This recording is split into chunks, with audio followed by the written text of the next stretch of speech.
It's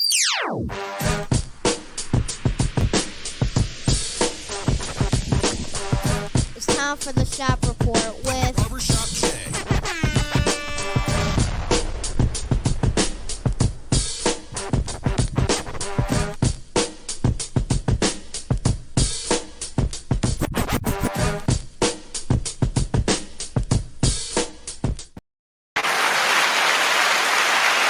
Yes, sir. What up, sports fans? Welcome to the Shop Report. I'm Barbershop Jay. I'll be your host for the day.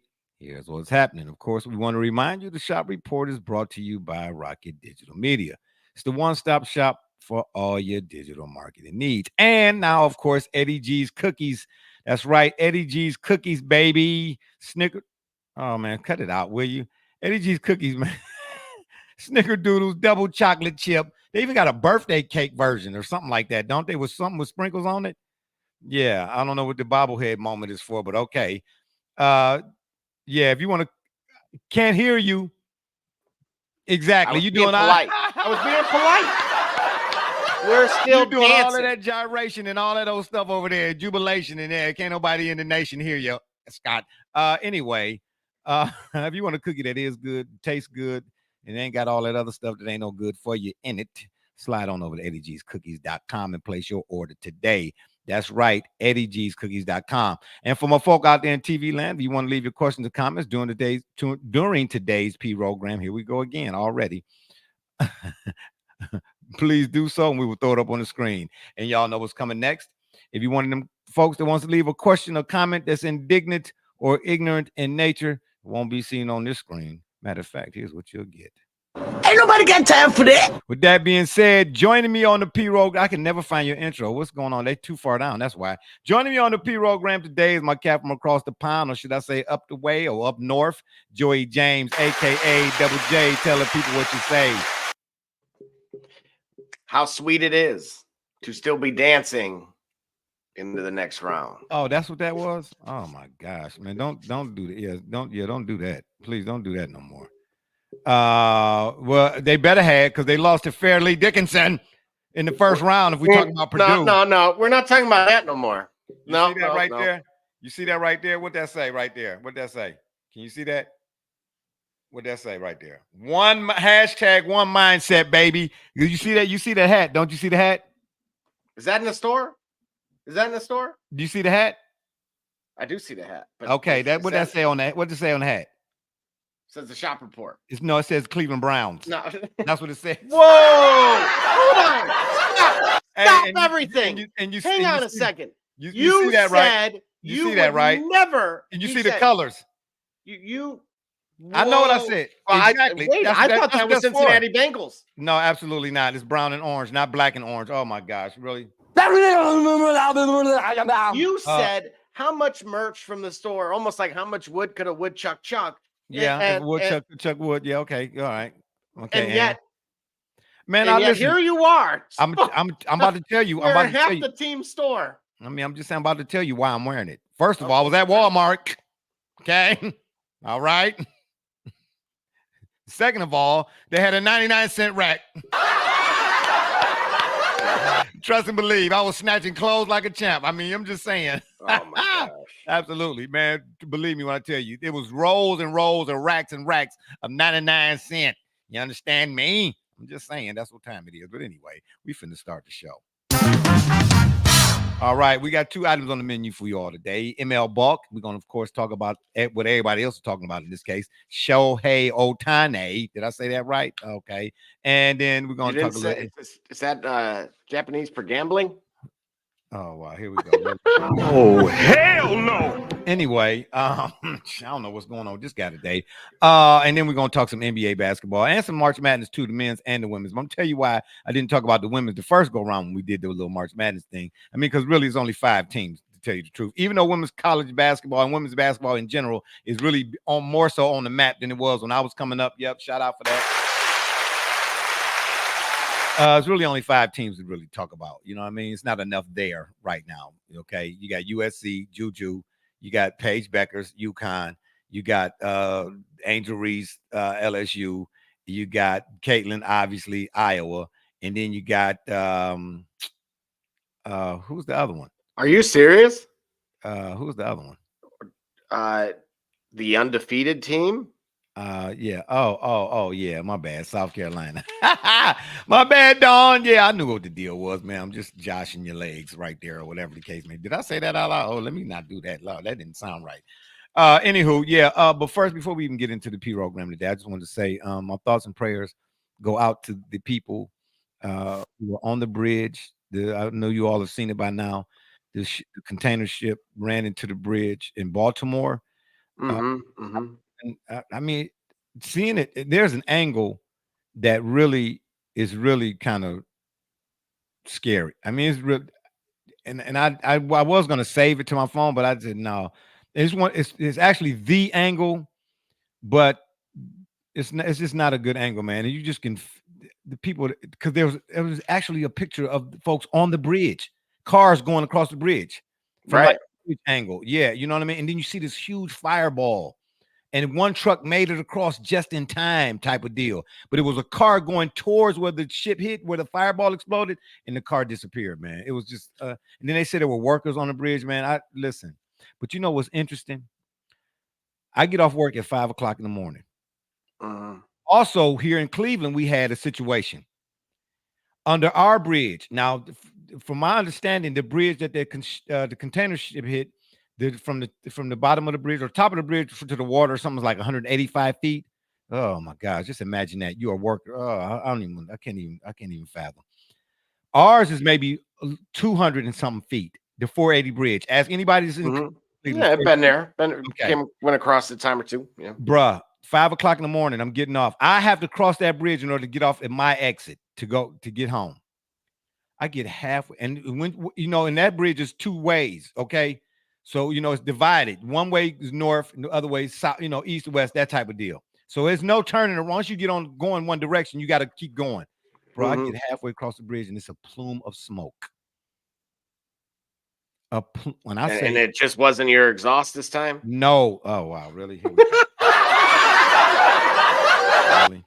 I don't even know if I like how you said that. Your exhaust this time. Anyway, okay. Yeah, I mean, I won't even add to that. And I could see the fire off to my right.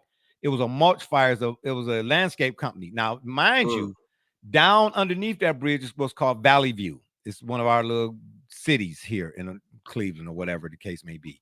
If you're down in Valley View and you look up, you'll get a crook in your neck. That's how far up the bridge is.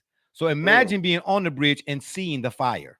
That's how big the fire had to be. You can go back and look at pictures or video. They have video of it for our local news channels here.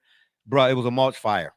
So imagine that. But anyway, again, my thoughts and prayers go out to the families and the victims of what happened in Baltimore, the container ship, hitting that bridge. I was just like in awe, and not in a good way, like, huh? The way it crumpled. It's interesting. So I've watched a few science shows because this actually happened in Vancouver. And Modern Coincidentally, right? Marvels. Yeah, yeah. I love And Modern Marvels. How they could talk about how they build stuff like that or whatever it is. correct. And the whys to again, the whys behind the engineering, and of course, going to an engineering school, you just kind of piques your curiosity a little bit, I suppose. Yeah. So coincidentally, that's one of Megan's phobias, and I always, I don't Yeah, kind my of daughter. pick at I got it, my youngest daughter too. Yeah. but I'm not a fan we've of them gone either. across that bridge and when she graduated for her master's, and so Oh wow. it does kind Wait, of go through your who's mind. Masters? You talking about Megan's PGA? Live? What no, Masters? no Who got a master's Masters? degree. Megan does. What? Yeah. Oh yeah. I didn't know she had her. Oh, no wonder she be getting fly. Okay, I got you now. Okay, I got you now, Miss Alva. Oh, now that I know, blame Double J because okay, he just spilled the beans. All right, got you.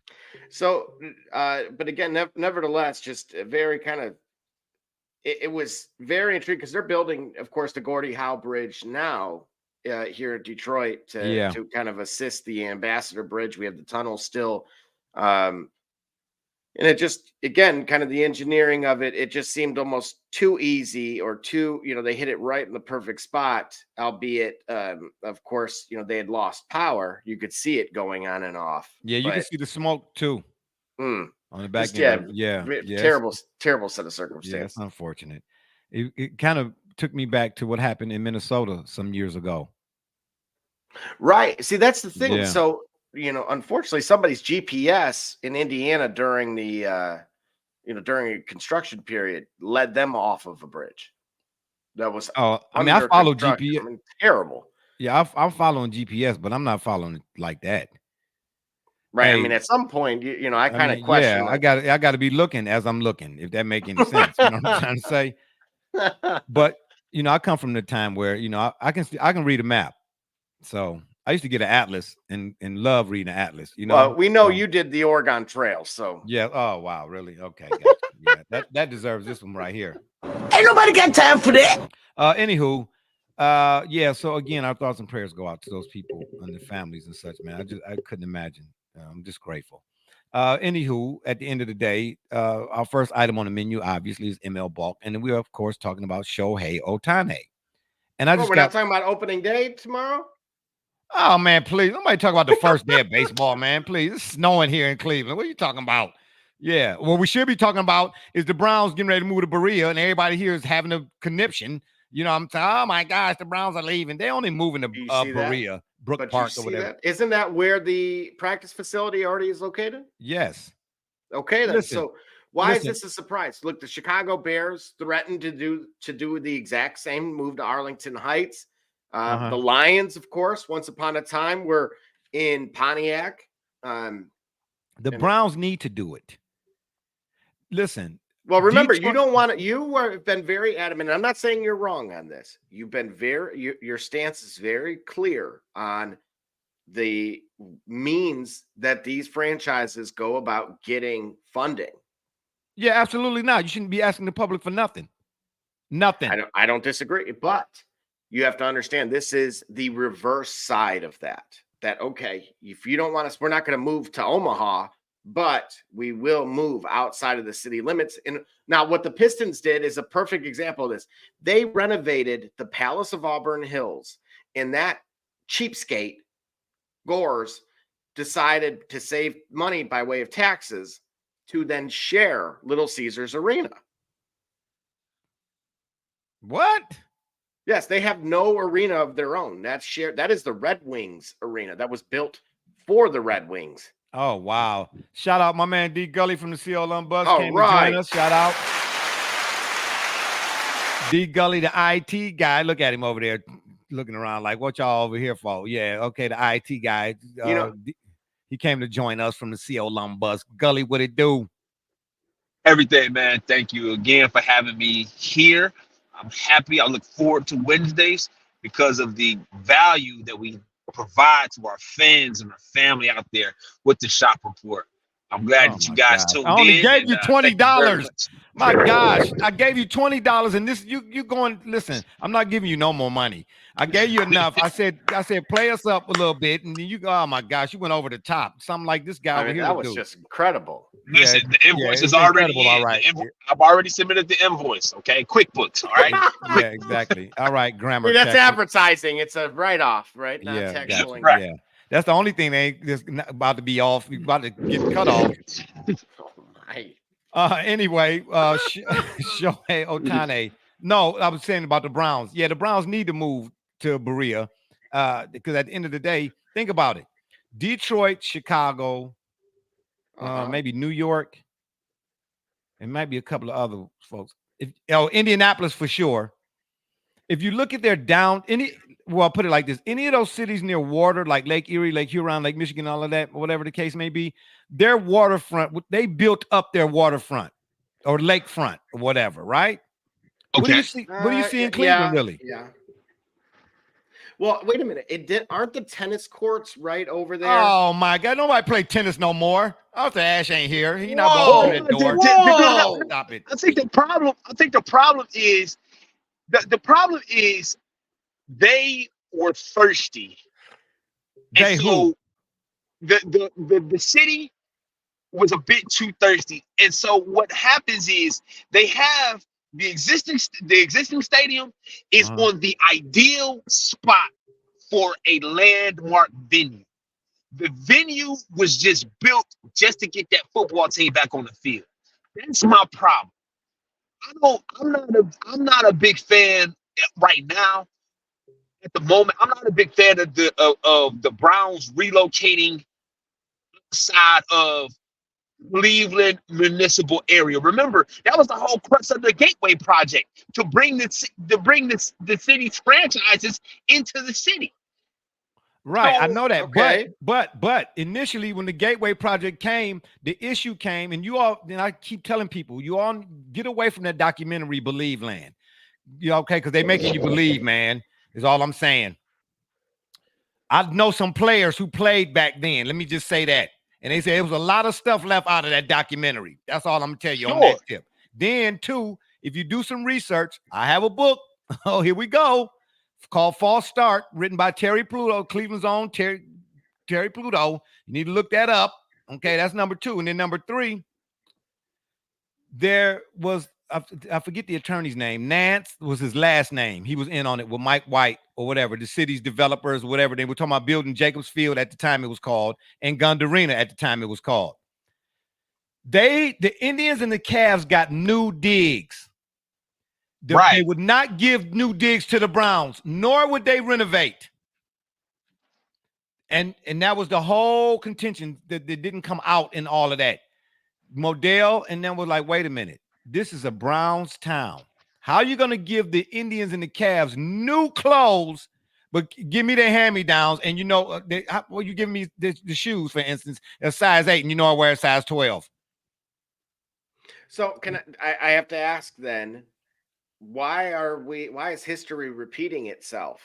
Well, number one, they're not moving the team to Baltimore. Okay. Yet. No, they're not. They're going to move it to, because the space out there. Okay. The precedent has already been set, first of all. Let me chime in on this. The precedent has already been set that if the franchise leaves Cleveland, the Browns will stay here, even if they lay dormant. The precedent was already set when the Baltimore Browns tried to leave. You follow what I'm saying? And then if we look apart, the Baltimore Browns. Okay, because they were the Baltimore Browns. Remember, they were the Browns before. I don't know how they worked out. Before there was a lawsuit to retain the franchise's history within the city. I mean, if we look at Charlotte, you look at the Charlotte Bobcats acquiring the New Orleans Hornets legacy, thus becoming the Charlotte Hornets. So we know that the team will stay in Cleveland, even if which I don't want to speculate as if that's a rumor, even if far-fetched, even if the remote possibility of the football franchise being relocated by the owners, the Browns will remain in Cleveland. No question. Okay. Yeah. The Browns will remain in Cleveland. But again, the idea as an investor, as a fan, and as an investor, because that's what you are when you're a fan of a sports team. You're an investor, so to speak. Okay. Yes. No dividends unless you're on FanDuel or that's what you just took the word you doing what Double J always do. You're still in thunder. That's what I'm going to say. What are the dividends all your life? So you telling me, well, no matter what happens, they get to keep the name. Oh, okay, yeah. Well, what's in the name? I mean, I guess anyway. Yeah, they need to move because that area down there, that lakefront, number one, and somebody did bring up a good point. The getting in and out of there is just too much chaos. Brooklyn and Brook Park or whatever it is more wide open. There's more space out there. The Ford plant is out there. I think the GM plant is out there. It's a lot more space on the west side. And I just think it'd be better for them if they move out there to put a dome on something out there instead of trying to put a toilet seat on that one downtown.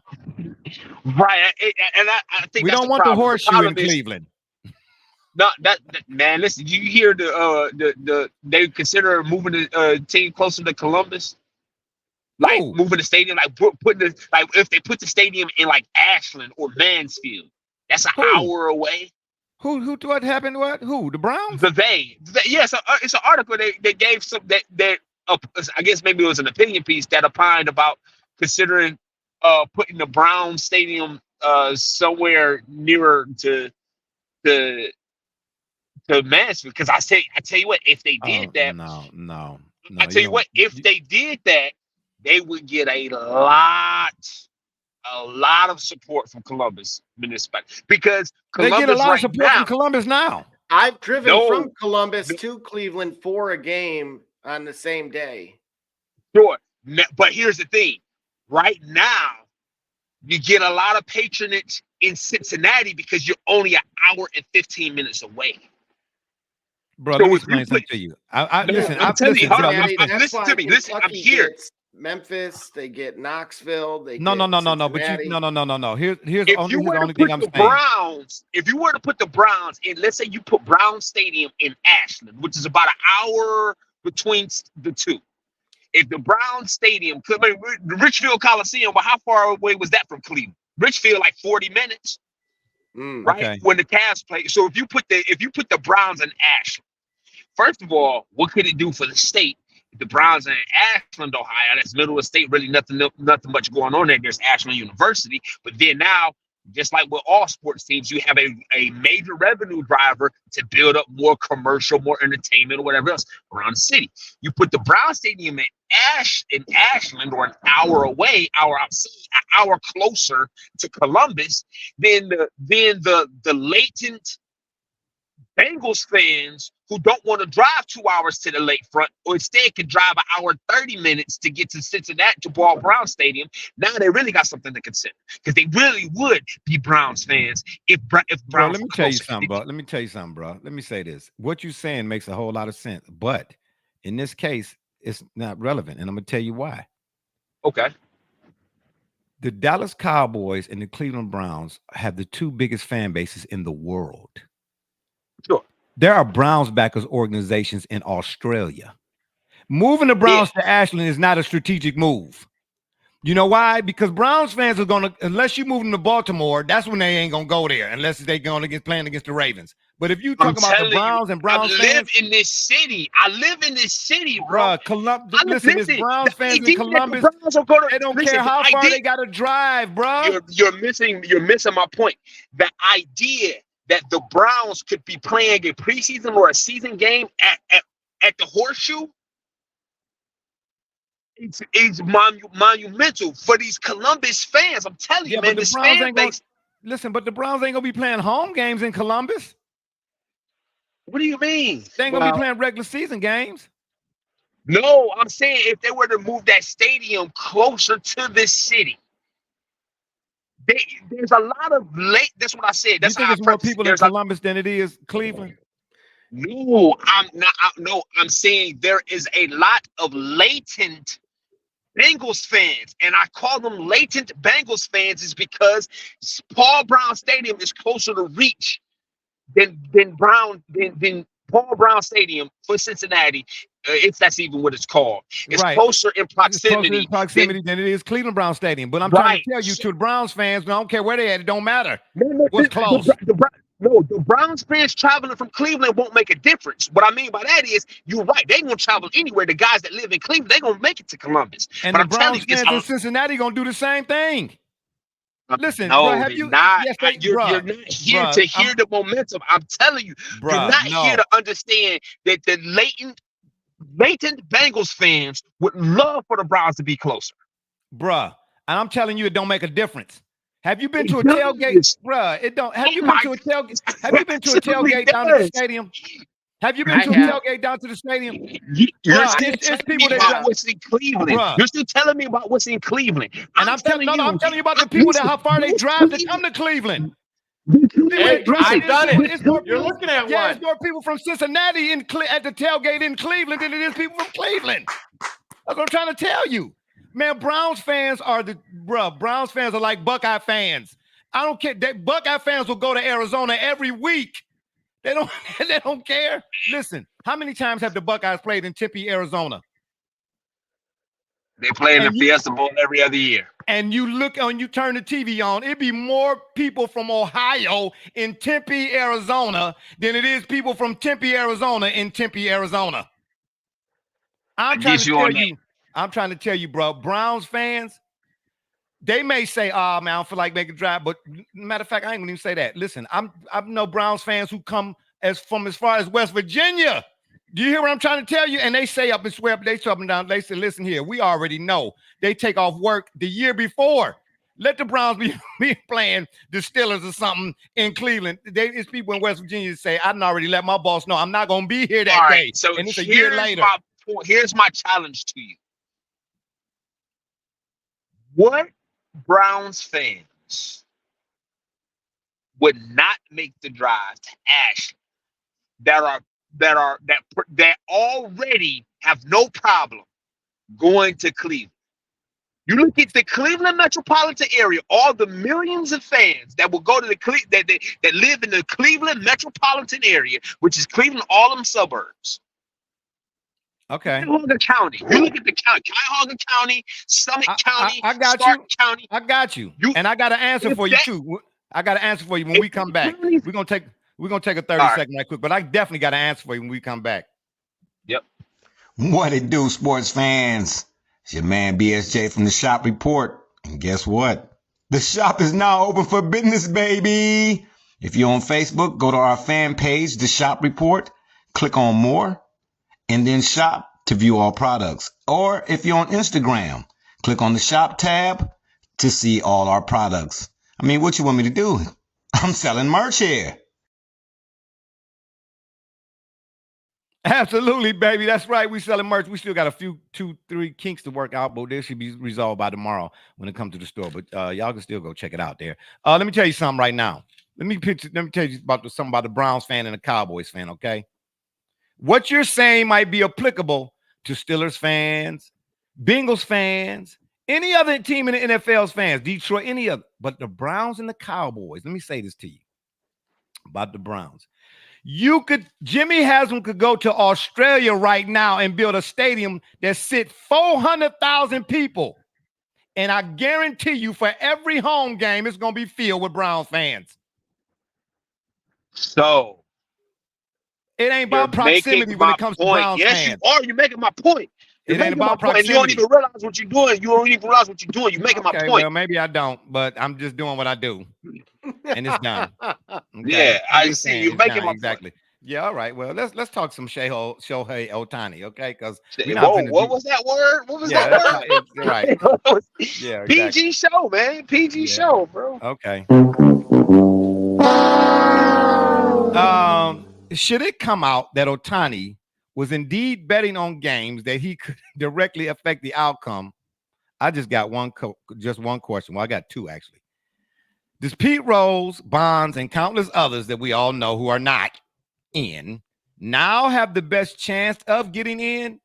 And using this particular, can I finish the question? My gosh, on your mark, get set, go. Dag, nabbit. Hey, Gully's on another level today. I love it. No, he's not on another level. Fire up, Gully. Man, please. He over there. What he did is he done bit off the end of one of them IT wires is what he did. Looking like Beekman or whatever it is. Using this case, all those others do or aforementioned as Exhibit A, and I'll say this right quick. We heard what Pete Rosen said already. He said he wished he would have had an interpreter. He would have been all to the good.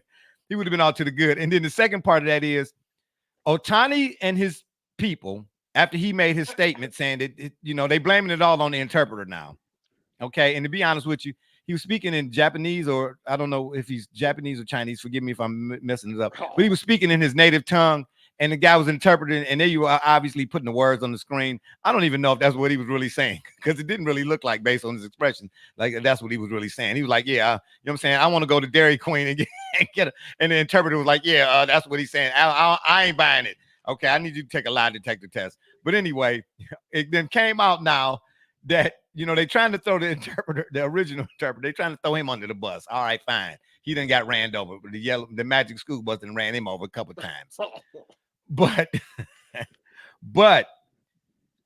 they told MLB or whoever the case may be, or the powers that be, that they reported whatever this is, the interpreter, they reported it to the necessary authorities.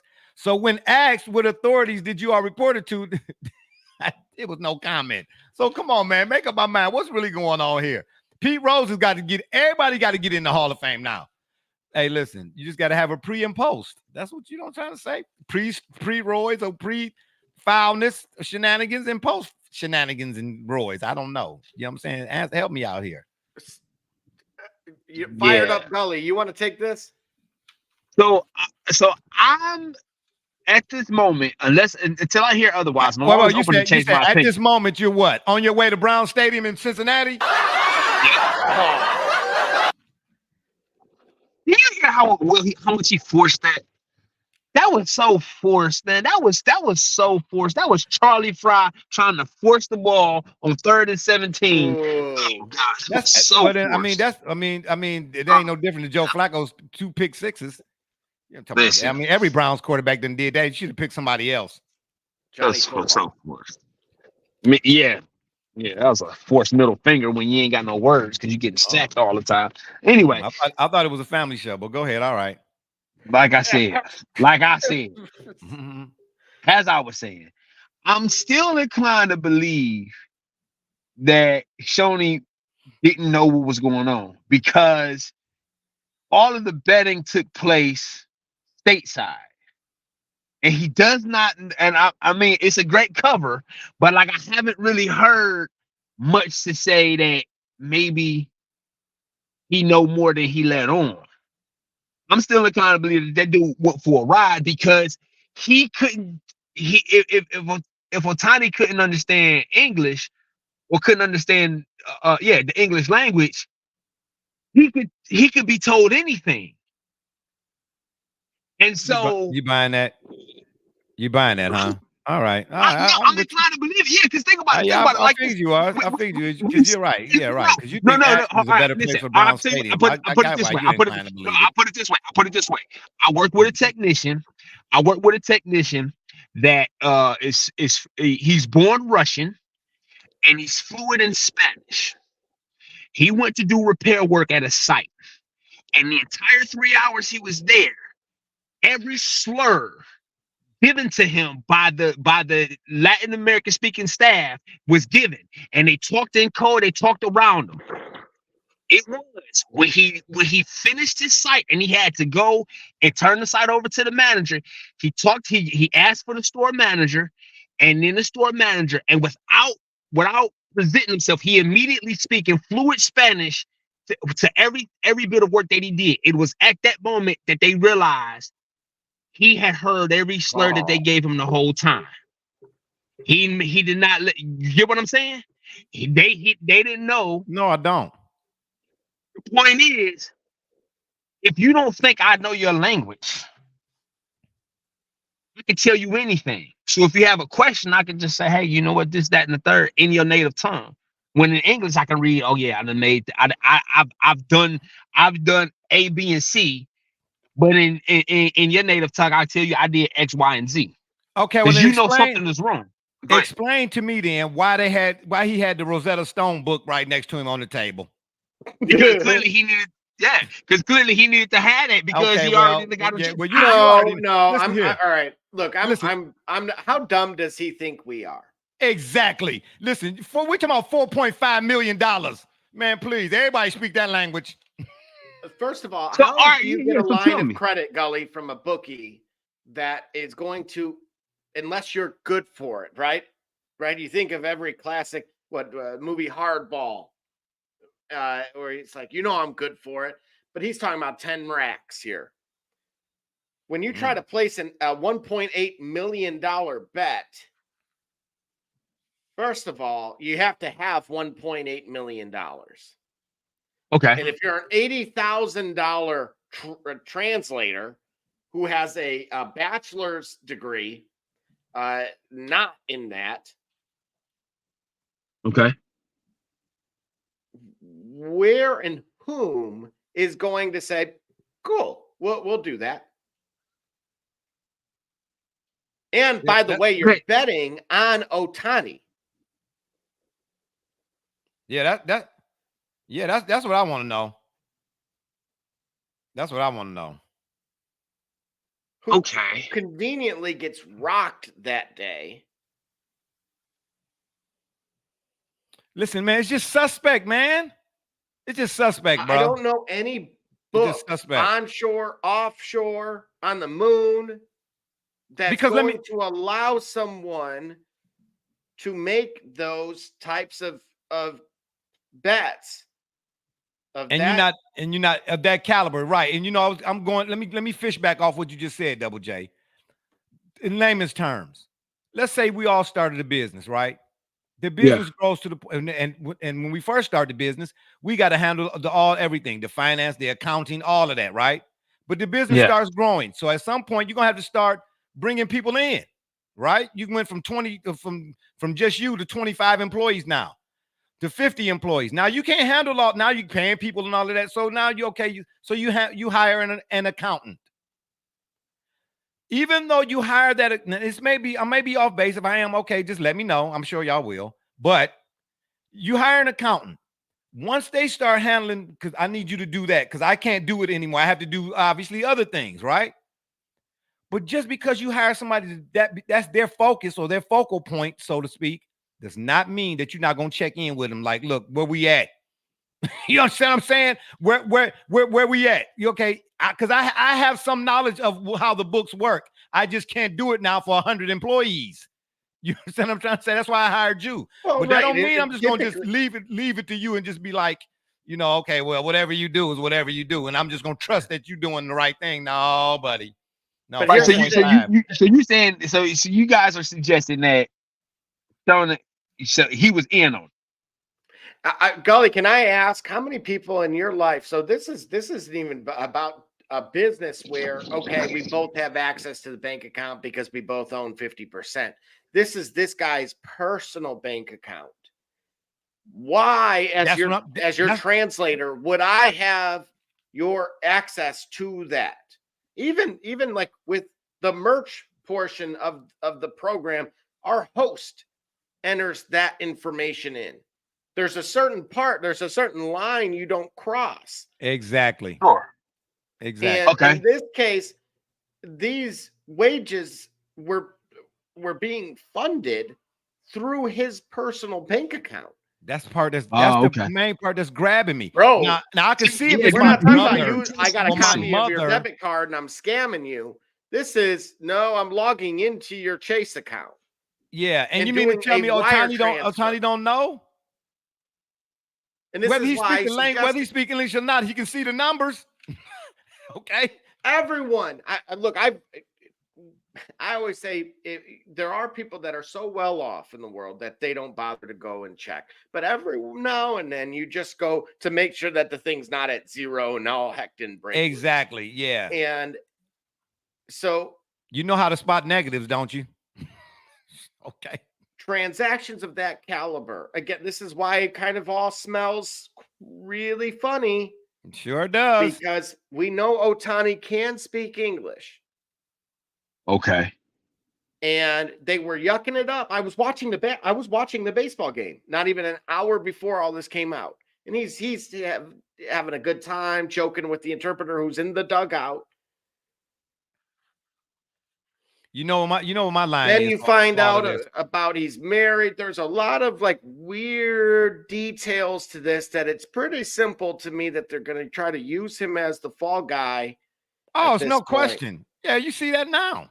They setting it up for the fall, right? Setting it up for the fall right now. All right, so wait. Then the question is, does the interpreter, does he know that? Like, is he prepared for that? You get what I'm saying? What I mean by that is like, hey man, you have the people that know the role that they play and know what they got to do. Is the interpreter a willing pretend like, hey yo, let's take this ride? Oh, you talk sort of like the guy, and what was the guy in Bonds' case? The guy that went to court. Oh, the Balco guy. Yeah. Tony something. Yeah, he didn't say a word. Yeah. Like, yo, he stayed solid. That's what you're supposed. Isn't that what you're supposed to do? Yeah. If I'm not, didn't he do some time behind that? Oh, sure did. Yeah, but I bet you his bank account nice. Bet you his bank account real nice. So hey, that's a hey, could be. You're making $80,000 a year, according to what this was, right? He was employed. Remember, not by Ohtani. He was employed by the Dodgers. Okay, so in this case, again, previously the Angels.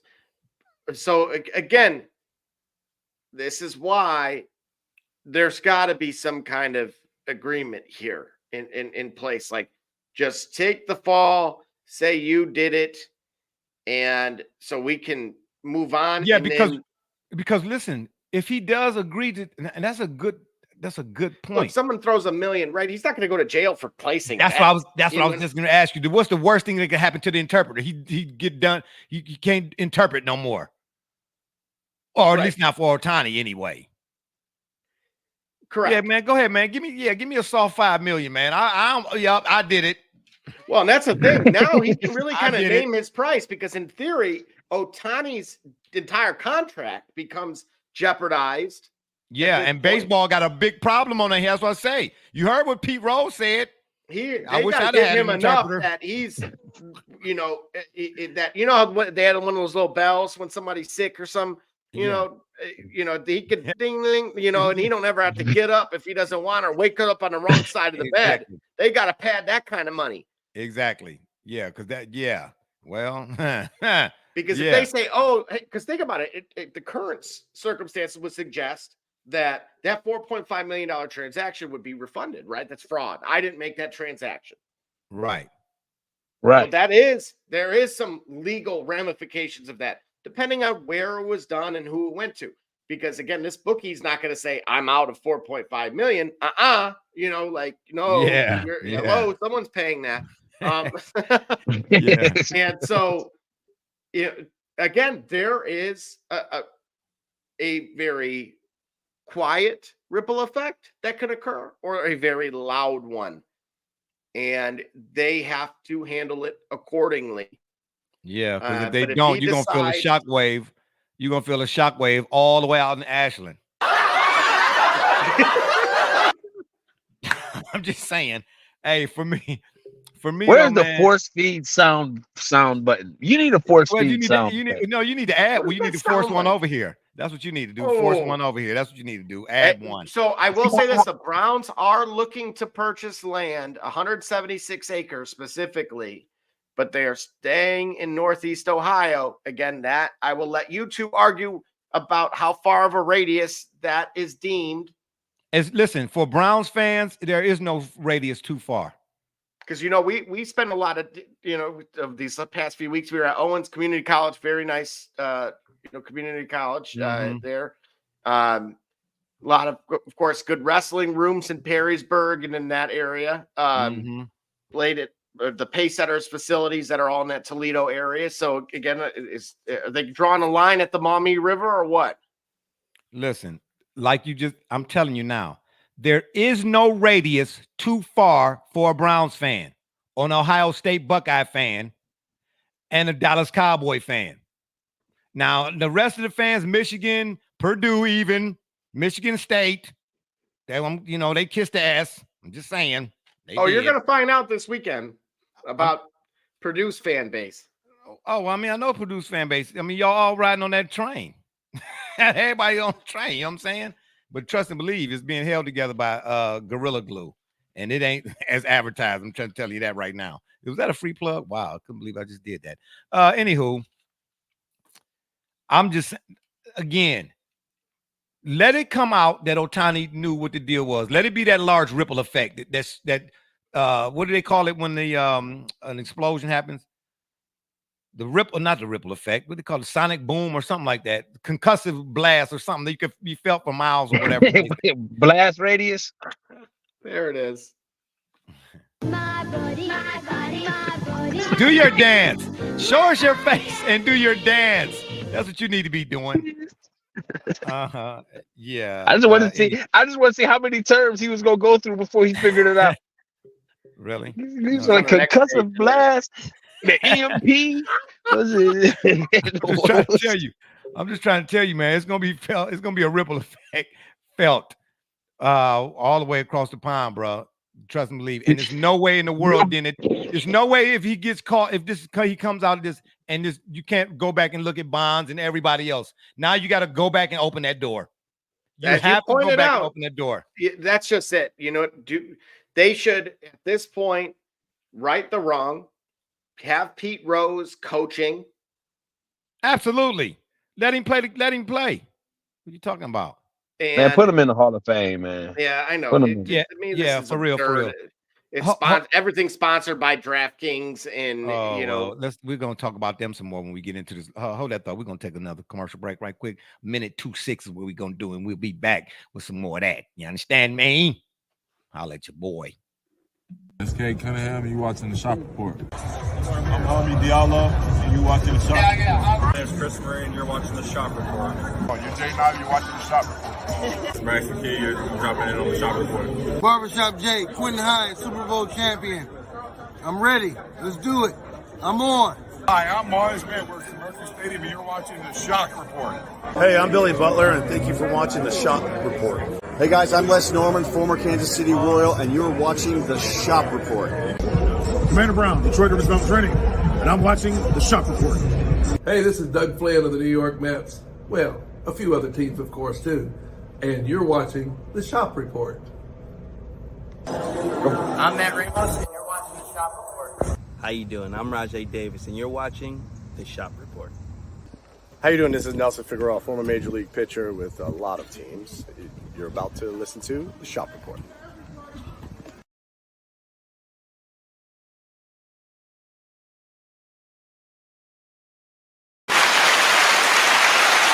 All right, we are back. Just got a message in the private chat. Gully said he had to do something. He will be joining us a little bit here lately, in a minute after he gets done doing what he has to do. I'm just gonna say this. He's researching that radius that we talked about. Yeah, he better, because I'm telling you, I know Browns fans, and they'll trust and believe. I can get a couple of them on here. Because they really. If I get some real Browns fans on here, man, we'll never get done with the show. Doggone computer be on the fritz, start catch on fire or something. Listen, about this Ohtani thing, the last thing I'm going to say before we get into some of this hoop talk. If it walked like a duck and it quacked like a duck, it's not a giraffe. Okay? So we'll see. It depends on how far the MLB going to investigate, too, how deep they're going to go with this investigation. But let it come out that he knew what the deal was. Oh, my goodness. Woo! Can you say baseball MLB will be officially America's pastime or past its time? Absolutely. Well, you know what's really interesting is obviously we just in the drops that just played there, we had Doug Flynn, right? 1976, Big Red Machine, coached by, of course, legendary Tigers manager, but manager overall, Sparky Anderson. Hey man, Sparky was a bad dude, bro. Yeah, it sure was. Yeah. And just so again, we have a drop from someone who played alongside Pete Rose. Of course, they won the World Series that year. The Big Red Machine. Absolutely. So just really kind of a small world if you think about it. Speaking of, if you ever do make it up here for a game, because we have season tickets, I just learned for the evening games, which would probably work out better for you anyway. We get batting practice for every game this year. So of what at the Tigers? Really? Yep. So last year they invited us to like one. Now as season ticket holders, we get it. It's a regular occurrence. Yep. Which is pretty cool, bro. I want to go to a baseball game before I go to the draft. Well, and remember we have the padded seats. We have the padded seats between home plate and the Tiger dugout. The beginning batting. Listen, I'm gonna keep saying it again. Listen, I know Major League Baseball they embroiled right now, okay. But as far as the game day experience, it is a better fan experience, especially if you got a family, going to a baseball game than it is a football or a basketball game. It just is. They are the Guardians. Every stadium I've gone to, St. Louis, they do a heck of a job of really being interactive with fans and allowing fans to really be a part of when you go to a baseball game and I took my sons when they were younger, man. That's all they could talk about. In the first game we went to, we sat in the nosebleeds. I'm trying to tell you. Right. I mean, it was a couple of helicopters, some Hueys dropped off some supplies. We're looking out type of deal.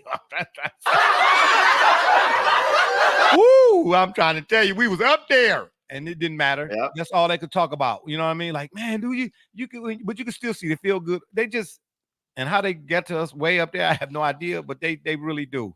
And then when you go down on the concourses or whatever, it's just a lot to do at a baseball game, man. Don't feel like you even gone to a game. You know what I mean? Like the game is secondary. You know what I'm trying to say? But the experience is primary. No, I completely agree, especially, for the younger audience. They have a merry-go-round and a small Ferris wheel at Comerica. It's really, I would say, I would put it in the top 5 nationally. I know what I'll go to me. I mean, call me old, AARP, all that stuff. It don't bother me. I'm seasoned. It's like what I tell people. But I'll go to a baseball game before I go to a football or a basketball game. Well, remember, I told you, obviously we have, the tickets. So yeah, I forgot about that. I think I'll try to lean towards doing that. Because it'll be warmer out too. Yeah. Actually, ours is covered. Intentionally, where the rows we're covered by the upper area. So it was there was a lot of intent, right? The Pistons are about being close and still part of that experience. Yeah, right. The Tigers, it was about space and comfort and actually, if you're going to get me off the couch to go to it, I got a side table. I have a padded seat. Oh wow. And naturally can even have stuff delivered to the seat. So a padded seat, not a bad gig. A padded seat is better than a padded room. I'm just saying. But let's keep the show rolling, y'all. We're gonna get into some of this hoop talk right now. Let's do this, baby. It's the second item on the menu. I don't even know what I just did right there. But anyway, all right, NBA. We've got a little NCAA, women's and men's too. The playoff possibilities, all right? You know what Double J meant? Oh, yeah. All right, my bad. Can you throw that up on the screen? I knew we got a graph for it. Sure do. Look, Mr. AARP moment right here. Well, and we can check on your bracket here after the fact. Yeah, let's do that bracket after the fact. Okay, this is the Western, Eastern, both obviously. If the playoffs started today, right? Well, yes, sir. Okay, this is because when I sent this to you, that was a couple of days ago. So are we kind of still current? This is how things will shake out if the playoffs started today? Yes, because they're both in action right now. Okay, so here's what I want to do first. I want you. Obviously, people can see the teams here, but I'm going to say the team name. Then I want you to scroll up. We're going to say all the teams all of the team names. Here we go again with this. And then I got to ask a question. All right. So currently the play-in right now, the Lakers at 9, the Warriors at 10, but the Rockets are coming, and the Rockets don't have Sengun, do they? Is he still out? Yeah, they're dealing with a few injuries, but Draymond got kicked out 4 minutes into the Knights game versus Orlando. Yeah, Draymond is a clown, bro. I don't even want to talk about him. He's a clown. Anywho, and then at the top, obviously, number 1 seed will be the Nuggets. The 4 seed will be the Clippers. The 5 seed will be the Pelicans. Scroll down. I'm doing the West right now.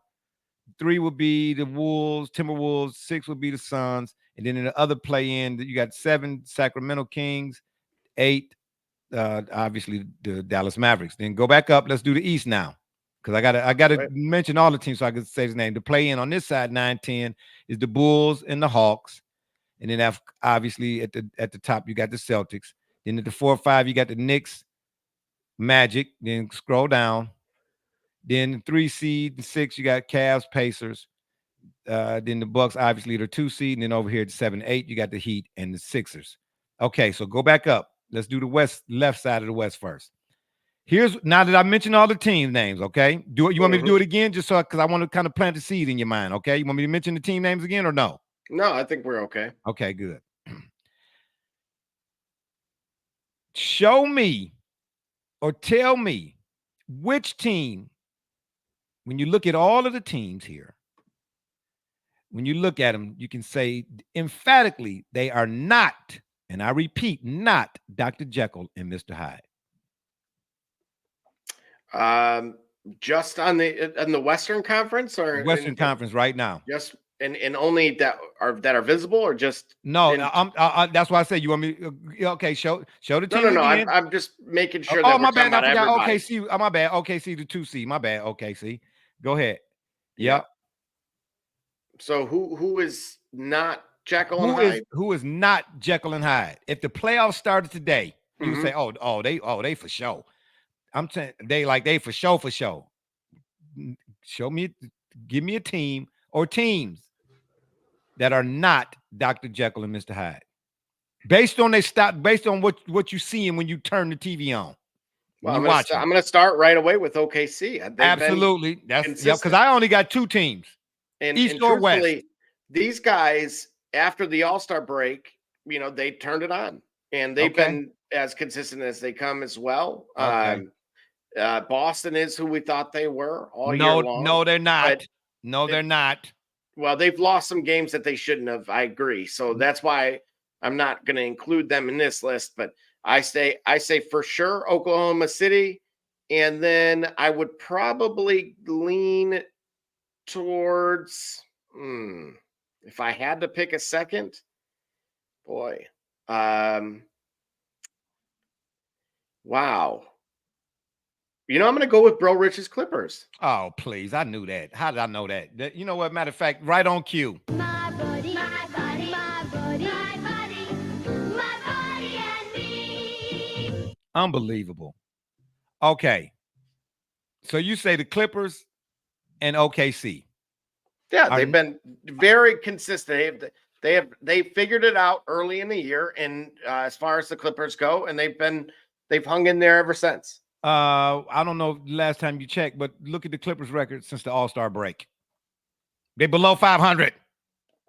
Yeah, I think they're 8-10 or 8-11 or 9-11 or something like that. But losing games doesn't necessarily mean that you're Jekyll and Hyde. It just means it could be like we talked about. There's warts on some of these teams, and pretty much all of them. Like transmitted thing. Let's do that then. Okay, well, first of all, let me give you my two teams in the West. All right, let's hear it. The two teams that I'm picking, that I say when I watch them, they're not Dr. Jekyll and Mr. Hyde, meaning which team, you don't know which team is going to show up in the moment. Both my teams are in the West, and they are the Nuggets and the Thunder. But again, this is why the Nuggets are I'm going to point it out to you. They're post All-Star break. So again, we're saying for the overwhelming majority of the season, they weren't. They literally did. They embody that statement of Jekyll and Hyde because they were not that same team in the early part of the season. No. When you watch the Nuggets in the earlier part of the season, you could tell they were schluffing. It was smoke and mirrors. I'm not surprised the Nuggets are where they at right now and the way they've been playing as of late, going with 9 games left to go in the season, getting ready. They got a full head of steam heading into the round robin. And I'm not surprised at the Thunder either because my man SGA and youthful exuberance. Yes, they don't have the experience that the Nuggets have, I know. But sometimes the young guys, like AI said when he came into the league, y'all said, Mike, who? Let me go holler at Mike. Okay, y'all got to fear, but I don't. And that's the thing. Sometimes the young teams can be fearless, and that can be dangerous. I'm just saying. But both my teams, when I watch them, are OKC and the Nuggets. Let me say this about the Lakers. When I mean which Laker team is going to show up or not show up, the one where Anthony Davis ain't hitting the floor, Anthony Band-Aid, or the ones that's playing here as of late, but the ones that played 10 weeks to 5 weeks ago, 5 days ago, blowing big leads. The Warriors, yeah, they got championship medal, no question. But them guys a little bit older. Draymond, we don't know which Draymond going. We don't even know if he's going to be there. And I still think that the Warriors regret letting James Wiseman go. Because everybody else that they're going to be facing just too big down on that front court for him. Kuminga's balling. Yes, he is. Yes, he is. Yes, he is. Yeah, yeah. And we know what Steph is, right? Clay coming off the bench, playing a little bit better. Them guys a little old in the tooth, though. But we'll see, right? But still, I don't know which Warrior team going. I don't know which one I'm going to get. And that's maybe how I should have posed the question. When watch the Lakers, do you know which Laker team you're going to get? You don't. The Warriors, you don't really. The Clippers, you don't. Kawhi, he leaving games early too. Okay. James Harden trying to block his shot. What was that about? Listen. The Clippers, they ain't looking good. The Pelicans, they got the talent, but they lose too many close games, man. They just, and then the Timberwolves, The only reason I say I don't know which team gonna show up because Cat ain't there. I know which player's gonna show up. That's gonna be Ant Edwards, no question. But then after that, what? You know what I mean? What? And please don't say go Bear. My man D Banner, shout out to D Banner. All right. What it do? Yeah, he's saying the same thing. D Banner. Wait a minute. D. Well, ho. You agreeing with me, D Banner? Oh yeah, okay. It must be it must be something getting ready to come down the pike. He agreeing with me. Because last time DB was on here, he was like, nah, Jay, and nah, I ain't having it today. Nah. Okay, yeah. Yeah, but I'm with you, DB. That's why I say Denver OKC. Scroll down, Double J, for me, because we're still in the West right now. Yep. Okay. The Sacramento Kings. When you put the tape in, when you watch the tape, do you really like, oh, absolutely. Oh, I don't need to see no more. Is that what you're saying when you watch the Kings? They formidable, but really? Well, you have Sabonis that's having literally a career year. He set the all-time record for double-doubles in a season. Absolutely. And when I put the tape on, the games are not played on paper. Let's make sure we establish that, number one.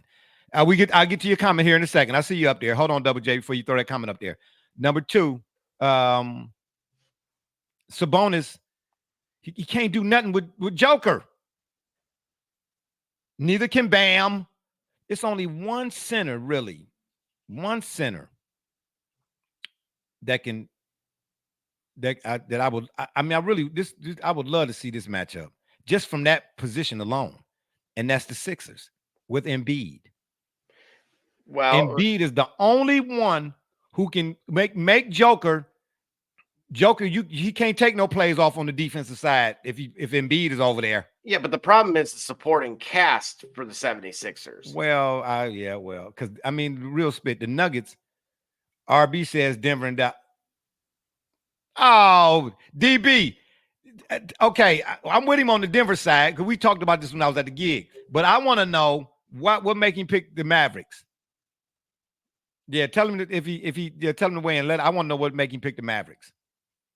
Yeah, but again, the Kings. Can I ask you? If you're Philly, do you even bring Embiid back this season? I'm gonna ask him. I'm gonna go holler at him. I'm definitely gonna do that. Like, look, man, how you want to play it? But I know Embiid gonna want to play. I mean, truthfully, a second round matchup, and they're assuming they could get there, because again, we know, Miami year in and year out. I know this hasn't been quite that same year. We just seen what I feel like back-to-back matchups against Cleveland. I think they split them. And so, do they get out of that first round? You talking about the Kings, right? No. I'm talking about even Philly, just in general with the Sixers, knowing that's Milwaukee would be waiting for you. Yeah, but see, okay, well, let's before we get. Yeah, D Banner said the only team he trusts in the East is Miami. Yeah, and I know a lot of people saying that, and I know why they're saying that, and they're right for saying that.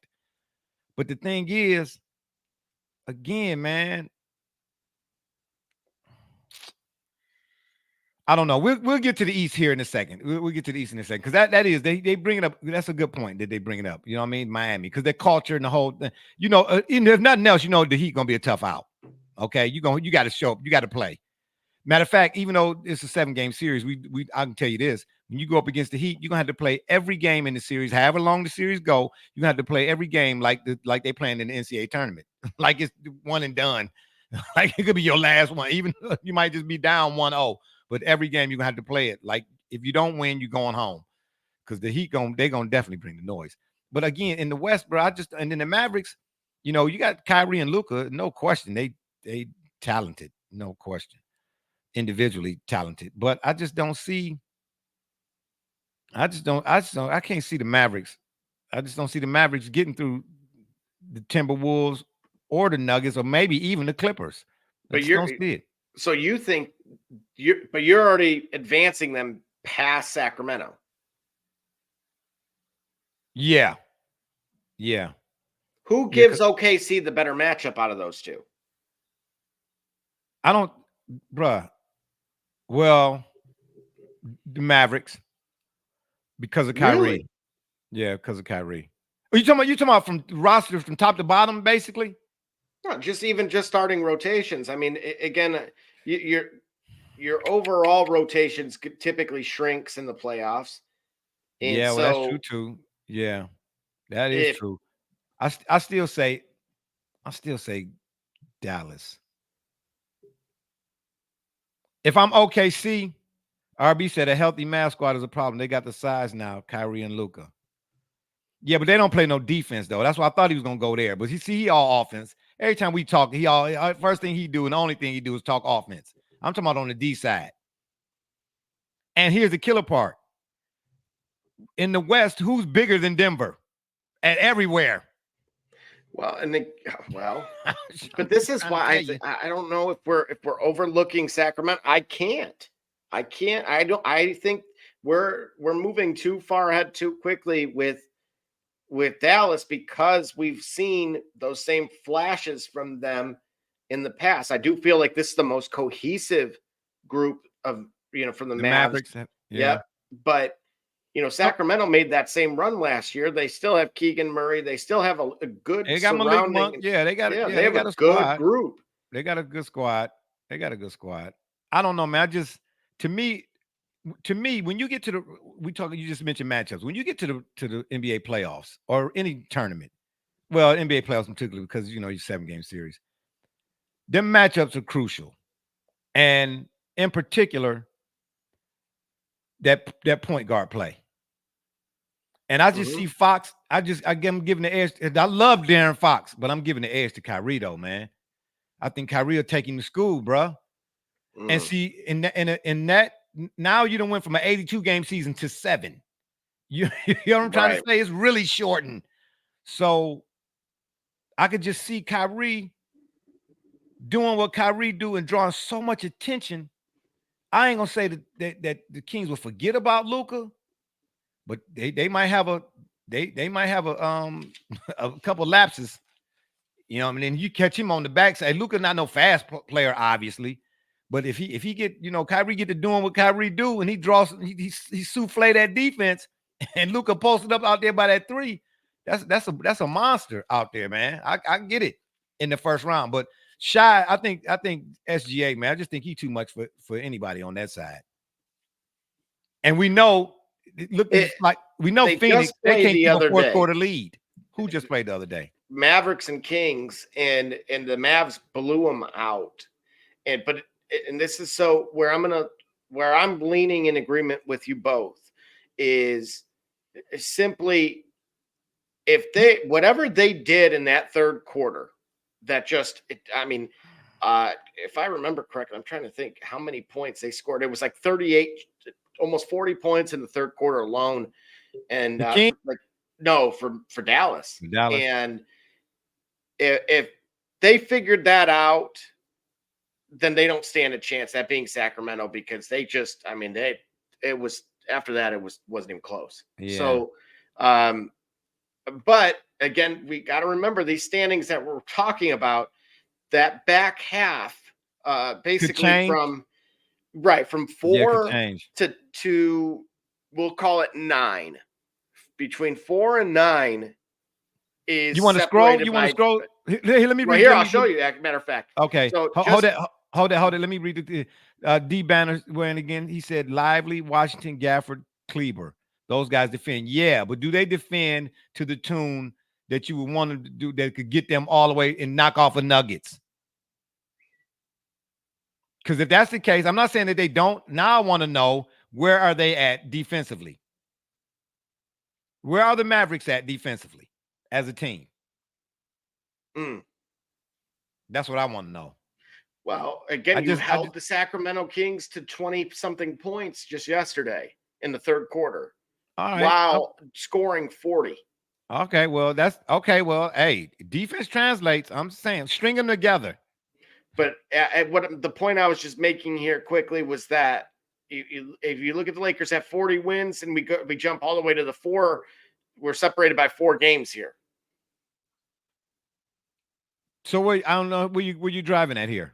that there could be some serious shuffling of the cards because we're in that home stretch. So we may not again. Well, how many games are left in the season? It's 9, isn't it?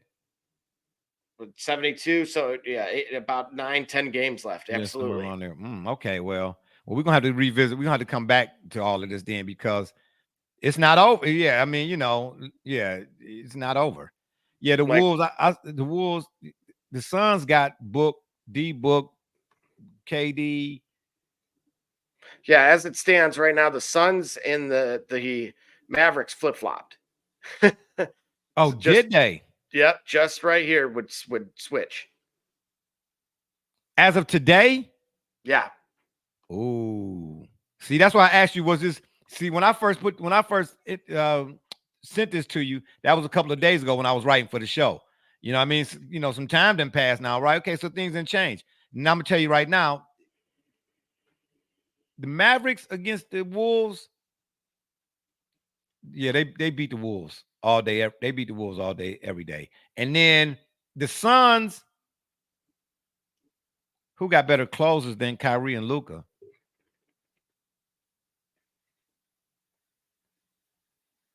Well, I ain't seen Luka close. I seen Kyrie close, but I ain't seen Luka close, so I can't say. Really, that's to be determined. And if that's the case, based on that, which is a fair point, but based on that, then they shouldn't be nowhere near 8th. Why they where they at then? 8th or 6th or wherever they're at then. They should be at the top of the food chain. Right Okay, now, but do you guys still all agree then, in that Dallas Minnesota matchup? Are you still on Dallas? No. I'm saying if it's Dallas and Minnesota, I'm taking the Mavericks. No question. But again, let's go back to the original. My question was, which team can you look at and you say to yourself, because I done seen them throughout the year so far, and I'm like, man, I done seen too many inconsistencies with everybody in the West except for OKC and the Nuggets. I done seen inconsistencies in the East, and ain't no exceptions. Who can't afford to go backwards right now? In my opinion, it's New Orleans. What do you mean can't afford to go backwards? What do you mean? Because I told you that 4 through 9. So from the 4 through 9 in the West can pretty much play musical chairs. But who cannot afford to slip and slide in their overall positioning? Okay, throw that other one back up then, Double J. Let's take a look at that. And that was just the West, right? Correct. This is just the West. You saying so right now that 4 and 5 is still as it was shown there a moment ago. Yeah. Again, that 6-3 would be Minnesota, Dallas. Okay. And then okay. So this is current right here. Then the Kings, the winner of the Kings Suns would play OKC. I know one thing. If the Rockets get in, that's gonna be a problem. I'm gonna actually move ahead of the Jazz because they are pretty much mathematically eliminated. Yeah. So what's your question again? Run it by me again. Who can't afford to go, say, from 4 to, we'll call it 8?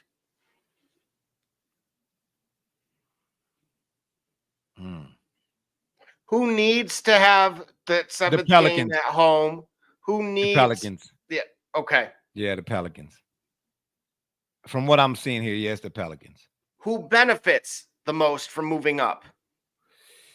Who's that fringe? Who's the one on the fringe for you because of the original question of seeing so many that have Jekyll and Hyde, that being at home can help maybe put them at ease and keep them in that right form? The Suns, maybe. That's a good. Yeah, you know what, Double J? Why you at it? Just when we stay right here. We can do what we're doing from right here. I like this better, actually. But we'll go to the east, when we get to that side. Here's something I want to point out. You talk about form. You can see their current streaks and their last 10. And right now, as you pointed out, 4 and 6. 4 and 6. But as far as everybody else, the Mavs are hot. Yeah, they are. The Nuggets are too. And I'm telling you right now, the Nuggets, and I'm not even speaking from the position Look at of OKC. yeah, okay. Man, Let's not even look talk at the about chat. OKC. Let's not even talk about OKC. You know what? We're gonna take another break right quick. We'll be right back, y'all. And this time it's gonna be a minute 2-6. We coming right back with some more hoop talk. Don't y'all go nowhere. Put that down, boy. Put it down. We just getting started, baby. I'll let your boy. I'm Jordan Gudeman, and I'm the founder and CEO of Eddie G's Cookies. I was first diagnosed with a nut allergy when I was young. At the time, there weren't a lot of labeled items that said if there may contain nuts or there are nuts in the food, so my brother and sister and I baked a lot at home, and we enjoyed treats from mixes and things like that, but I noticed that it was not the same as what my friends were enjoying, and I started making up my own recipes. When it was time to pick a career, I decided to start a bakery so I could share my treats with everybody else. When I started creating my recipe, I was taking in all the things that I thought I was missing out on. A soft, chewy center, a crisp outside crust, and a taste that is just like it came out of the oven at a bakery. When I put all those things together, I had come up with a recipe for a dream cookie. Eddie G's Cookies only uses the finest ingredients. We have all natural flavorings, no preservatives, and every cookie is made in a nut-free environment. The best part about Eddie G's Cookies is that they can be delivered right to your door. You can share them or not. We won't tell.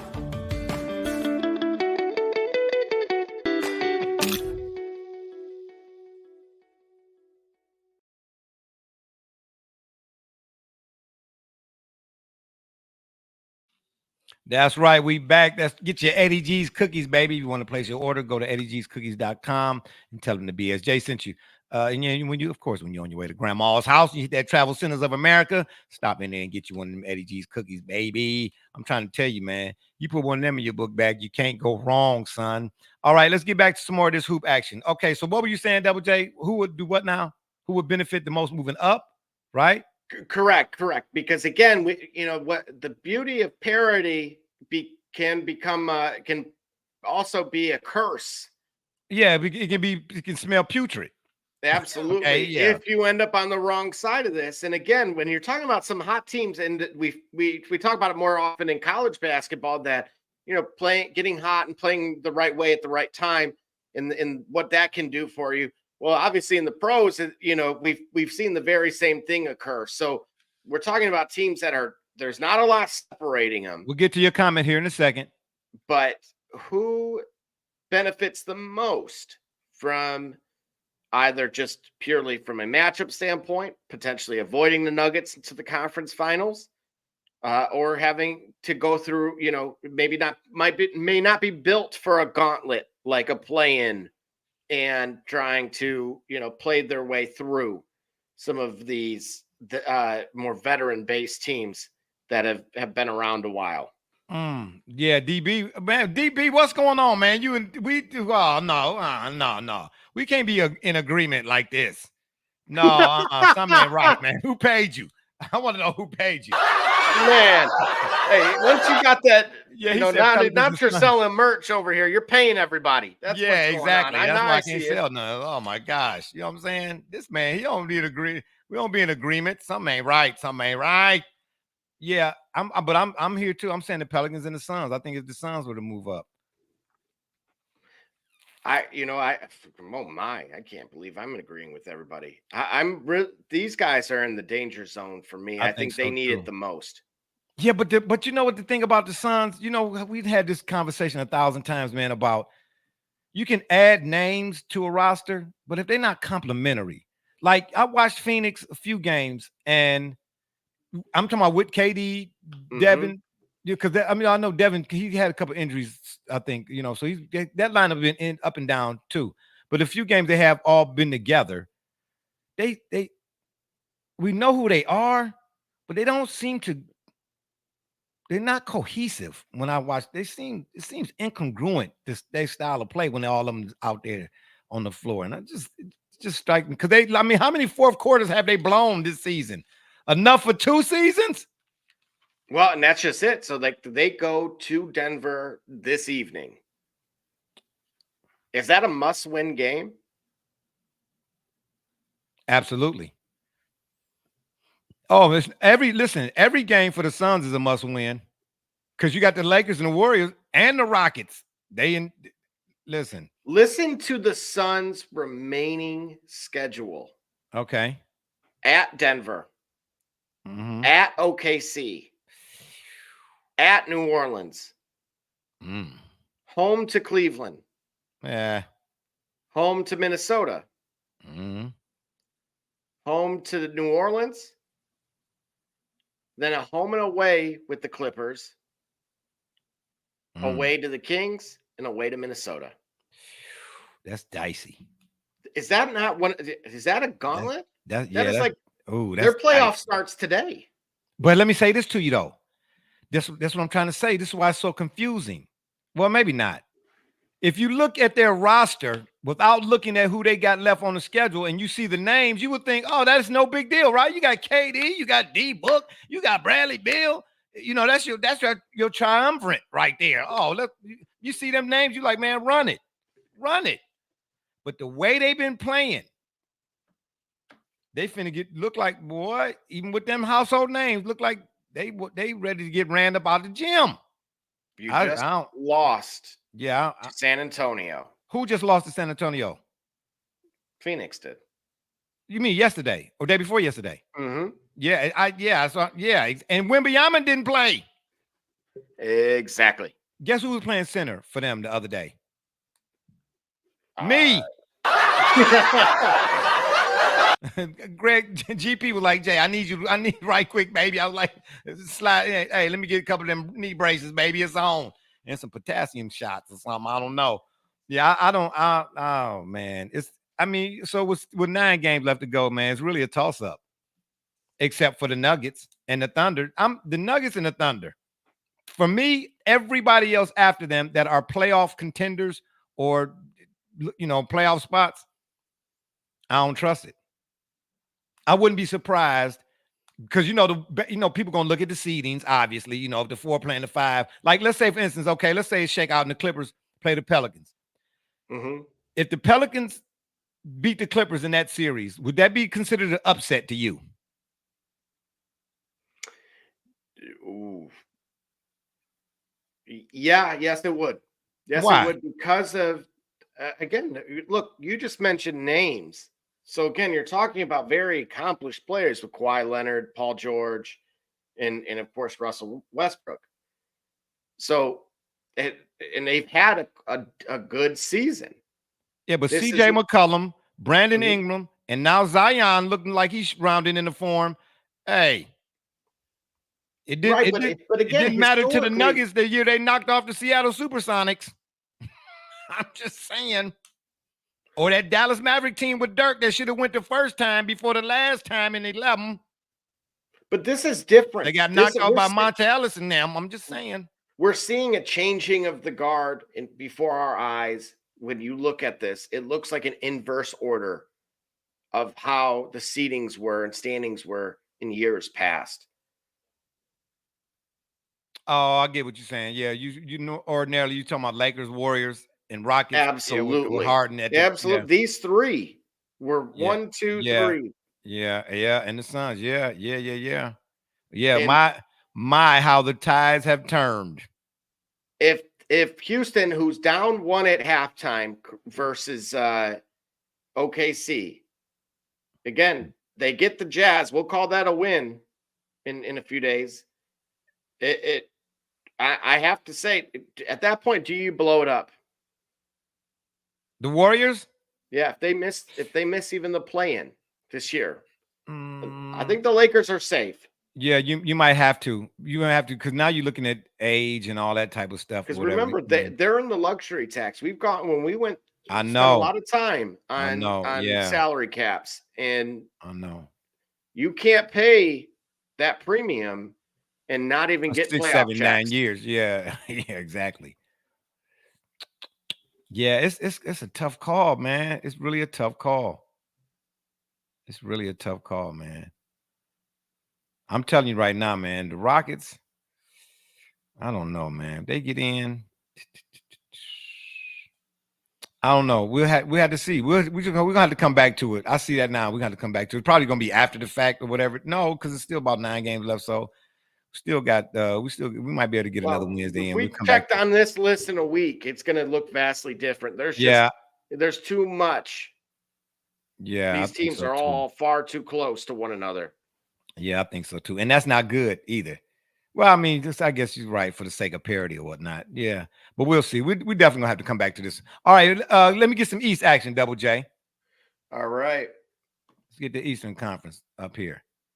Now, we can leave it right there because again, there's not enough games left yeah, for any of those. no, for anybody else, right? The Celtics have everything. And the last time I checked, the Celtics, were number one in just about every category that is categorized. Did I say that right? And then lost by 30 the other night. With a 25-point lead, I thought. Hello? Oh, and you know what? Right quick, let me highlight. Maybe don't go back to it. I just want to say this. No. You stay right here. I just want to say this about the West. I don't know who OKC played the other night or night before last, but if I've looked at it correct, they scored like 119 points or something, 117 points or something like that. Giddy, SGA. That was New Orleans. That was against the Pelicans. Yeah, 117 to 112 or something like that was the score. Yeah, and I took Chet on the over 15.5. Okay. Yeah, well, I'm glad you said you took he came through. All right. You took Chet on the over. I'm glad you didn't take Jonte Porter. I'm just saying. You don't want to take him on no prop bets. Shy, Giddy, and was it Chet? Excuse me. Scored 75 of the teams, 117 points or something, 79 or something crazy like that. Bro, how do you ignore that going into the playoffs? We had Williams with 26, SGA with 24, Giddy 25, and Chet right at 16. Oof. I didn't realize it was that close. Bruh. Okay. All right. Okay. Y'all want to talk about OKC? I'm trying to tell y'all something right now. But please don't pay no mind to the host of the show right here. Sometimes it be something in the water. I'm just saying. The Celtics, I don't trust them. I don't trust them. What? I don't trust them. Then now this is me. Y'all know I bumped my head a couple times. Okay, I wore a helmet till I was 27. I'm just saying. But I didn't want to know because of the one loss in the last 10. No, it's because they have a bad habit. Listen, I want you all to go back and look at what's the common denominator with them. Even though they've made significant changes from now to a couple years ago, they got Porzingis, they got all and they balling. They balling. When they own. But they shoot. They got a problem. They get in the bad habits of ISO and shooting too many threes. Game 7, when Harden was doing what he was doing in the West, when he blew their Game 7, the Celtics was in the East doing the same thing. They shot themselves out the game, man. Them dudes will shoot. They shoot themselves out the game, bro. They do not. I don't trust them, bro. I don't trust them. I tell you what. Now through the first round, obviously, who would they get? Well, wait a minute. Hold up. Okay, help me out here. Mm-hmm. Is there a timetable for Embiid coming back? No, we ain't got to go to that one. We ain't got to go to that one. Go back to the one you had before. Okay, I just wasn't sure if you were worried about who would end up here. That's all. No. No. No, you talking about in the AC? No, no, because we can still see the same thing basically here. What's the timetable on Embiid coming back? If he's coming back, or do you know? That I'm not sure of. Listen, man. Wait a minute. Wait. Tobias Harris still over there, ain't he? Mm-hmm. Yeah.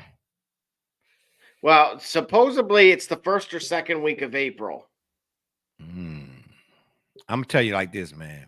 If things stay the way they are, and they end up playing the Sixers, man, I'm not. That's not no surefire. Not to me. Not to me. Embiid gonna punish. He gonna punish Porzingis. punish him. He gonna punish him. And we see what Maxey did when Maxey got the green light. Mm. And all you need is Tobias for the light to click on maybe 2 games. That's it. That's it. That's it. Because for Embiid to be out and the Sixers still in the throes of it all, that's saying something in my book. In my book. I don't Well, we know they're going to be in it, right? Again, they would have to, even at 4-6, they would have to just pretty much go 5-5 the rest of the way to just hold that, to ensure that nothing crazy occurs. Okay. Because I don't think Chicago's going to go on a 10-0 to close it out. Oh, okay. Yeah, I don't think so either. So yeah, I don't. But do they need to get at, is this matchup with the Heat, or potentially, that's why I was looking at the others, because they would be, do they need to get the 7 seed? You talking about the Sixers? Correct. Do they No, want I don't think it matters. I think it matters more if Embiid comes back and he can go. But I don't care where they at. Okay, so who doesn't want to see Philly between Boston and Milwaukee? Because despite Boston being consistent, as you pointed out, they have some issues. We know what kind of year Milwaukee's had, which was, one of the best records in the East, and they fired their coach.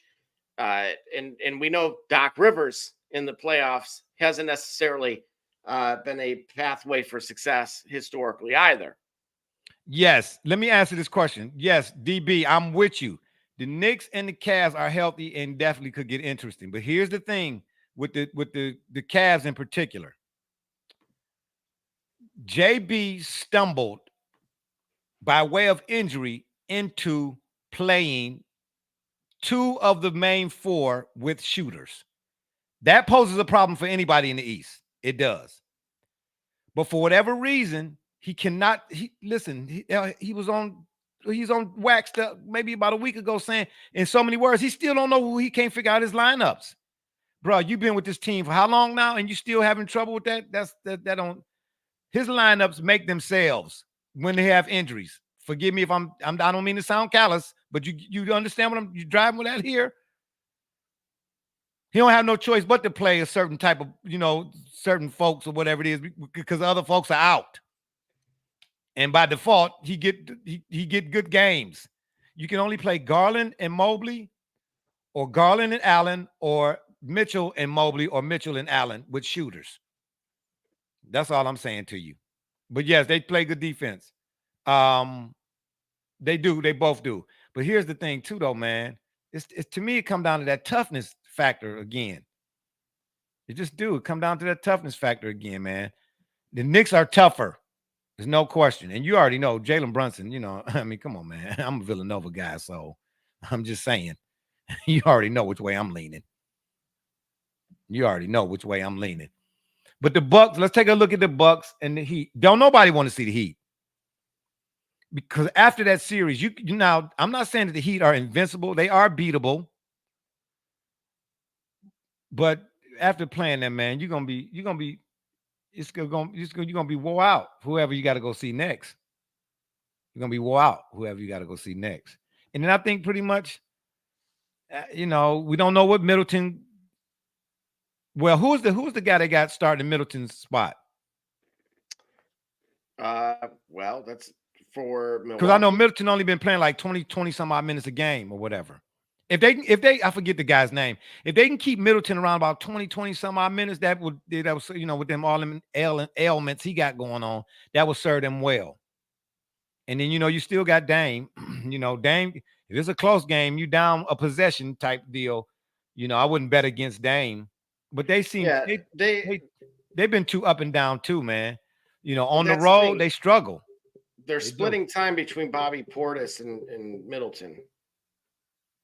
Yeah, Bobby Portis is consistent, but And then we know what the Knicks are. When the Knicks got everybody, they're a problem. You know what? I'm tell you something. And then we can go back to the West too, right quick. I said something about the Pacers earlier, a few weeks back.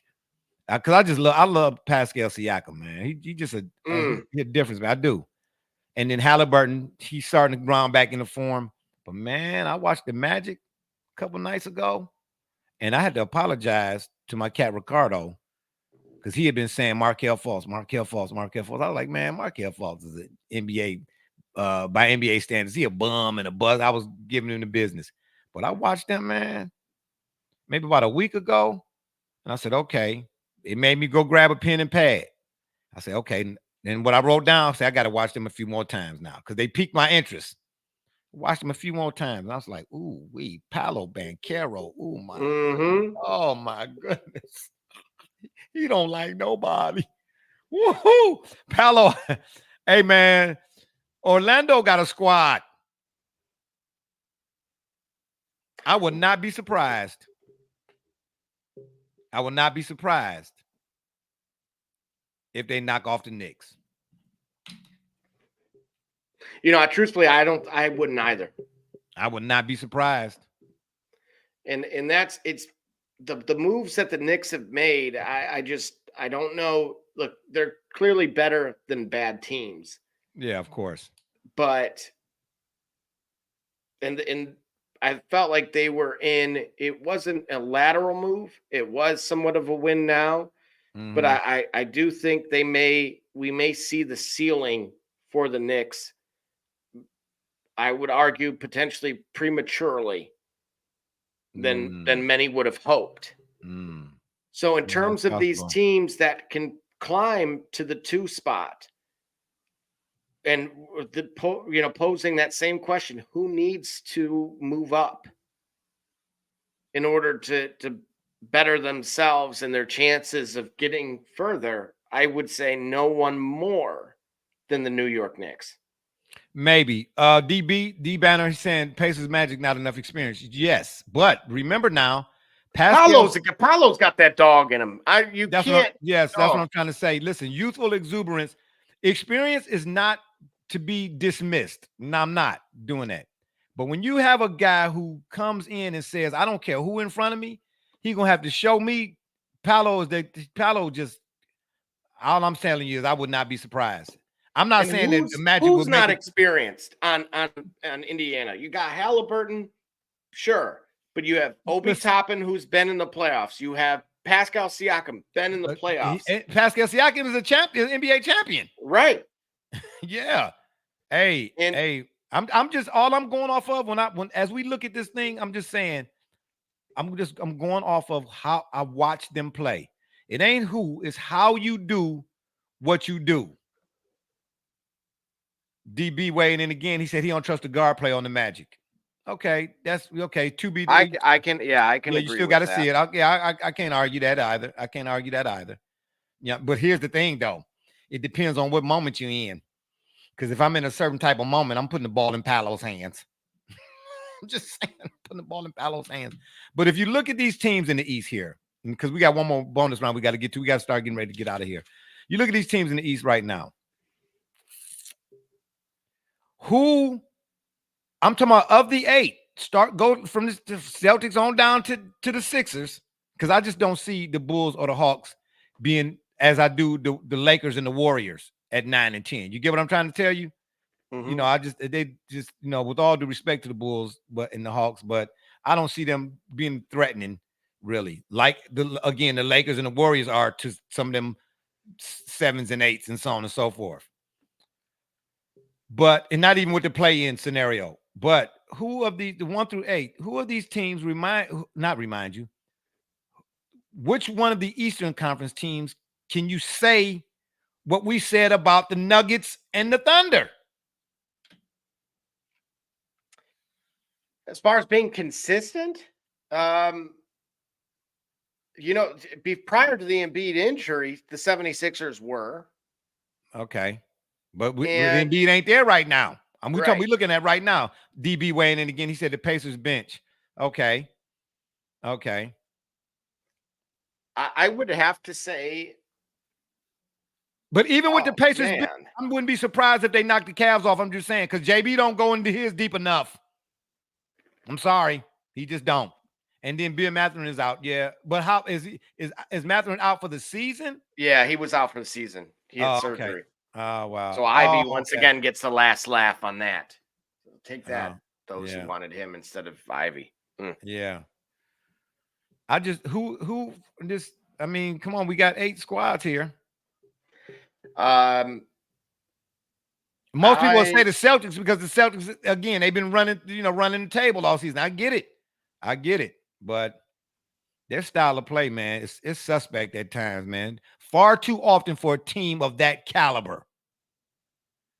I'm gonna give Orlando. I'm gonna say Orlando because you know what? When we looked the last time when we went through this, whoa. They you were see down Orlando here in the same dude. light as you do Denver and OKC? No, as far as consistency. Oh, well, okay. Well, there you go. All right. Okay, that's not fair. the Jekyll Hyde, like you said. They have played very consistent post All-Star break. In order to be able to make this kind of run that because they were, again, right around here in this Atlanta area, and Atlanta's in a world of hurt. I mean, you made the DeJounte Murray trade.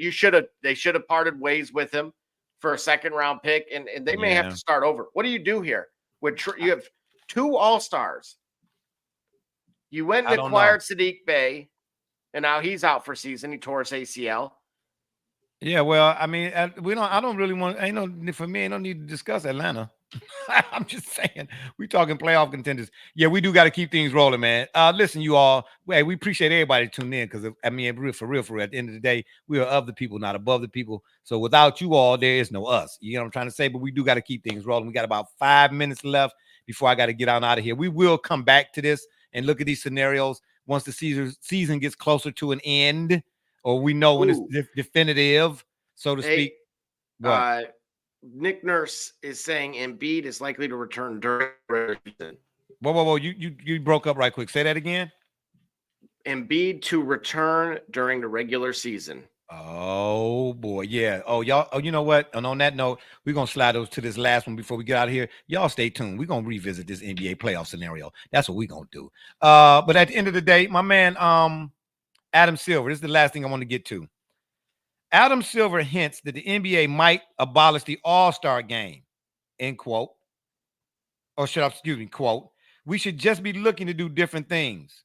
Might be past the point, he says, of being competitive again. And then they propose this world versus USA or world versus America, separating the squads or whatever the case may be. I mean, to me, that's not, if you're abolishing the All-Star game, really? I don't know if you can entirely. To abolish the All-Star game or even mention it or even hint at doing so is like baseball not having apple pie and hot dogs. Come on, man. Really? We see what the dunk contest happened. Okay, but what do you do? Look, Gilbert Arenas blamed the foreigners, as he called it, that kick the Europeans out. They're the ones who don't play defense. Oh man, stop it. I don't mention that dude name on this show. Don't do that. Don't do that. And Paige and Mrs. Alba. My gosh. Want to look at your bracket? Oh yeah, let's look at the brackets right quick. Okay, then we'll get out of here. Let's look at the brackets. Where we at? I was trying to help us get the worst bracket, but apparently I didn't do so hot. Where we at? Where am I at? Right here is you're so far. Well, yeah, so far so good with. Okay. No, you had Auburn, and then again, you'd pick Texas A&M, and obviously that went, I believe, in the overtime. Yeah. So where we at on the Sweet 16? Show me. Am I good on the Sweet 16? Well, you had A&M over Wisconsin here, so that's not happening. Okay, yeah. And then you had Florida over A&M, and so that didn't quite work out either. So but right now you're good on this one. You picked this one pretty well. What about up top? I got the UConn San Diego State one too. No, you had Auburn winning. Oh, did I? Game. Oh, okay. Yeah. So But you have UConn advancing. So again, you're Elite Eight, with the exception of right here with that Florida pick. That did not go well for you. Yeah. Well, they lost by 2, so they wasn't in it. Right. Well, you just had them going really far. That was the only problem. You had them in your Final Four. All right. Well, I mean, I'm allowed the AARP moment. I take medication sometimes. I'm just saying. Yeah. Anyway. Oh no. Oh, wait a minute. Wait. What are you looking at here? What's that at the top there? That's your percentage and where you Oh my goodness. All right then. We batting 1,000, baby. We batting 1,000. Yeah. And on that note, I'll leave you today without a quote. It's been fun, but we got to run. Don't forget to check us out a Wednesday at 8 on the PM side right here on the Yard. Or y'all can check us out on Facebook, Twitter, Instagram, the Shop's fan page, and of course YouTube. Make sure when you're over at the tube, please hit that subscribe button. We'd be much obliged. And if that don't work, y'all can Google it. For my mans, Be Rich, Double J, TJ, D Gully, and all those who follow and support us, we say thank you. I'm Barbershop J. You've been listening to the Shop Report. And remember, the next time y'all want to know what's really going on, man, come to the shop. Walk-ins are always welcome. Holla! Go Browns! Hey, 99-cent rack, baby. Holla at your boy.